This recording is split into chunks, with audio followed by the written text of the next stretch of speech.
Hola a todos, soy Gaby Fernández, alumno del Máster de Educación y Comunicación en la Red, y dentro de nuestro pequeño gran proyecto soy el responsable de explicaros qué es la pedagogía de la incertidumbre.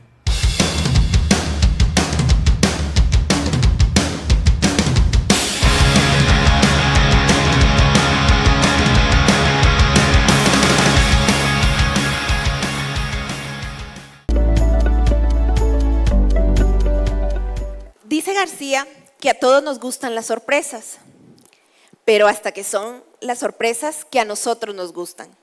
Una vez esas sorpresas se separan o distan de lo que nosotros queremos, ya no nos gustan.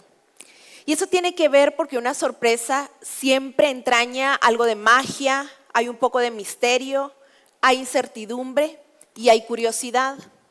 Y es la curiosidad, esa actitud que nos mueve durante toda la vida, o la que debiera movernos durante toda la vida.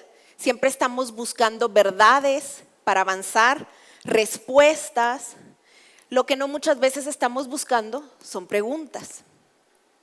Siempre recuerdo de pequeña que me gustaban mucho las actividades o los juegos que tenían que ver con buscar la parte que faltaba, buscar lo que no estaba, encontrar lo que no correspondía.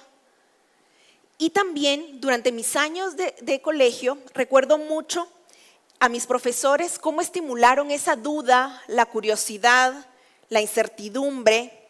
Y recuerdo a uno de ellos, era una mujer en especial, mi profesora de biología, que siempre nos decía al final de cada clase, vayan a averiguar si lo que yo les he dicho es cierto.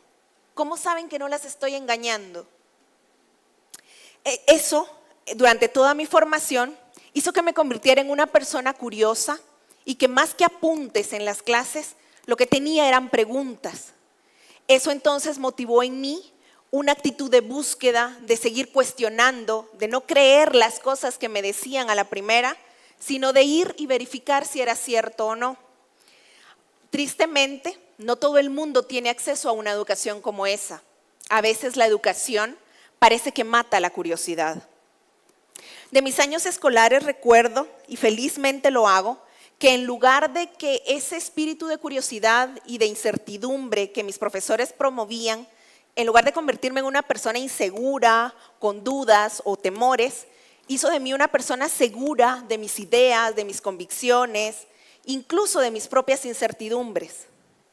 Luego llegué a la universidad y también encontré otras preguntas. Y en esa búsqueda de respuestas, o tal vez de otras preguntas, fue lo que me llevó a estudiar fuera del país.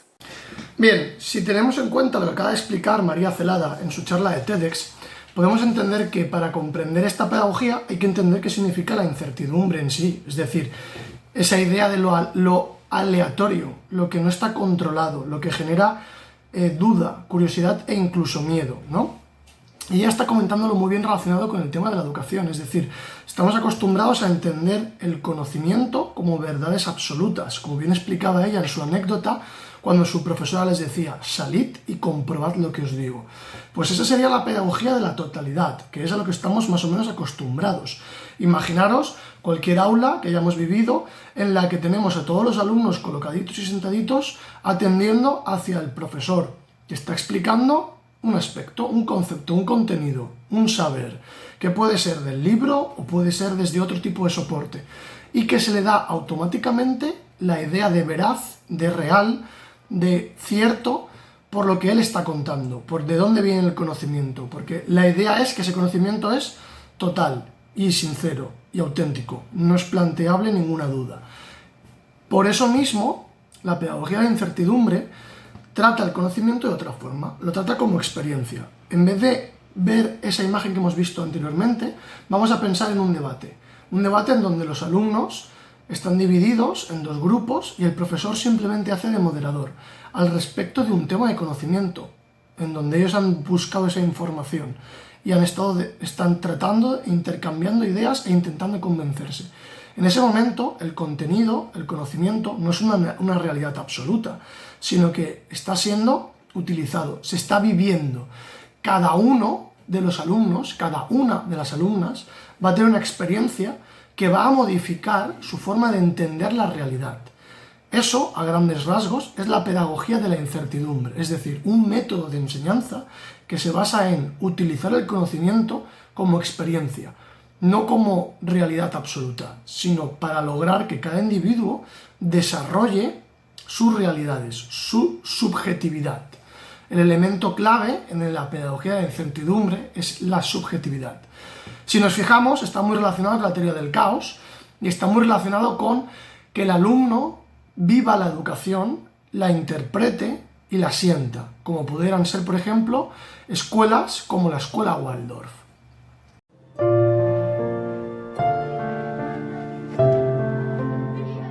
Nuestra más elevada tarea es la de formar seres humanos libres que sean capaces de, por sí mismos, encontrar propósito y dirección a sus vidas.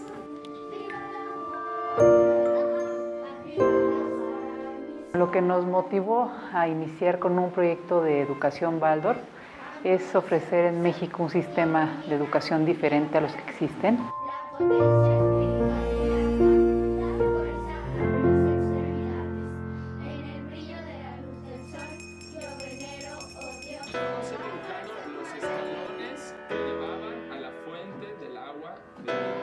La base fundamental de la pedagogía Waldorf es el estudio del hombre, es el conocimiento del hombre y autoconocimiento de lo que somos como seres humanos. Desde esta visión de ver al ser humano íntegro y completo. Es una pedagogía muy humana y es una pedagogía académicamente muy variada y muy vasta. Y esta pedagogía respeta muchísimo, muchísimo al niño y lo ve y lo desarrolla en mente, cuerpo y espíritu. Aquí muy bien y con confianza solo le subes la colita hasta donde creas que está bien. Cuando leemos y nos informamos de todo esto que nos habla Rudolf Steiner, yo creo que es más una filosofía. Por lo tanto, si nos fijamos en el ejemplo de las escuelas Waldorf, dice la maestra claramente que se respeta al niño o a la niña. ¿Qué quiere decir eso? Quiere decir que es un elemento más. O sea, no tiene que ser un mueble, no tiene que ser una persona que esté subyugada a una autoridad, sino que existe una interacción, existe una convivencia.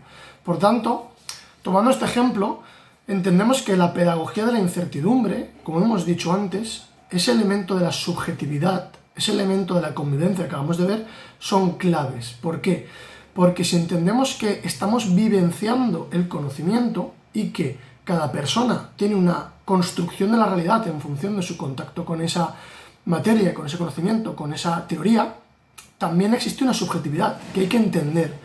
Cuando nos comunicamos con otras personas hay que entender sus subjetividades, porque como estamos diciendo que el conocimiento no es direccionalmente único, es decir, no es una construcción veraz, tenemos que entender qué subjetividad existe detrás de lo que se transmite entre las personas y qué intencionalidad hay detrás de lo que se transmite en esas personas. Y si vamos a transmitir, el lenguaje es otro elemento clave.